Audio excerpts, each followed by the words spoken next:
नमस्कार, आप देख रहे हैं भारत एक्सप्रेस और मैं हूं आपके साथ आंचल मित्तल।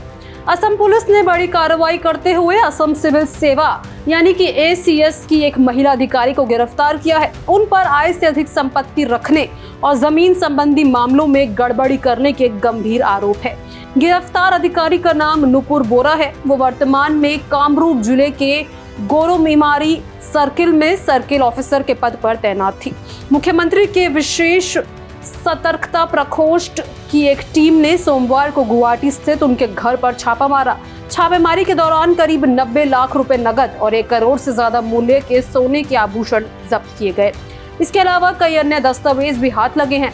सिर्फ गुवाहाटी ही नहीं बल्कि उनकी बारपेटा स्थित किराए के मकान पर भी छापा मारा गया। वहां से भी कई अहम दस्तावेज और जमीन से जुड़ी फाइलें मिली है। जानकारी के अनुसार नुपुर बोरा गोलाघाट जिले की रहने वाली है और साल 2019 में असम सिविल सेवा में शामिल हुई थी। पिछले कुछ समय से उनके खिलाफ शिकायतें लगातार मिल रही थी। मुख्यमंत्री हिमंत बिस्वा शर्मा ने बताया कि विवादास्पद भूमि मामले में कथित संलिप्तता की वजह से पिछले 6 महीनों में उन पर नजर रखी जा रही थी। शर्मा ने कहा कि जब बोरा बारपेटा राजस्व सर्किल में तैनात थी तब उन पर गंभीर आरोप लगे। कहा जा रहा है कि उन्होंने पैसे लेकर हिंदू परिवारों की जमीन संदिग्ध लोगों को ट्रांसफर कर दी थी। सीएम शर्मा ने साफ कहा कि सरकार भ्रष्टाचार और जमीन से जुड़े फर्जीवाड़े को किसी भी हाल में बर्दाश्त नहीं करेगी। उन्होंने कहा अल्पसंख्यक बहुल इलाकों के राजस्व मंडलों में लंबे समय से भ्रष्टाचार हो रहा है।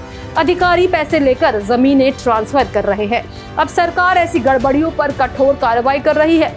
वहीं विशेष सतर्कता प्रकोष्ठ की टीम ने नुपुर बोरा के कथित सहयोगी लाट मंडल सुरजीत डेका के घर पर भी छापा मारा।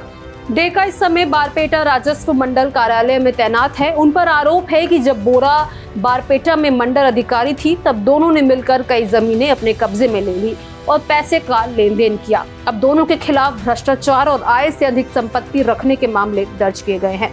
मुख्यमंत्री हिमंत बिस्वा शर्मा की सरकार पिछले कुछ समय से प्रदेश में भ्रष्टाचार के खिलाफ लगातार अभियान चला रही है। सरकार का दावा है कि इससे प्रशासन में पारदर्शिता आएगी और जनता का विश्वास भी बढ़ेगा। शर्मा ने यह भी कहा कि अब किसी भी अधिकारी को राजनीतिक या प्रशासनिक दबाव का सहारा लेकर बचने का मौका नहीं मिलेगा। चाहे वो छोटा कर्मचारी हो या बड़ा अधिकारी, अगर उसने भ्रष्टाचार किया है तो उसके खिलाफ कार्रवाई तय है। वहीं नुपुर बोरा की गिरफ्तारी के बाद ये मामला पूरे असम में चर्चा का विषय बन गया है। लोग सवाल उठा रहे हैं कि एक अधिकारी जिसने कुछ ही साल पहले सिविल सेवा ज्वाइन की थी, उसके पास इतनी बड़ी मात्रा में नकदी और सोना आया कैसे। सरकार और पुलिस का कहना है कि जांच पूरी होने के बाद और भी चौंकाने वाले खुलासे हो सकते हैं। अब इस मामले को लेकर आप क्या राय रखते हैं, कमेंट बॉक्स में जरूर शेयर करें। इसी तरह के तमाम अपडेट्स के लिए हमारे चैनल को जरूर सब्सक्राइब करें।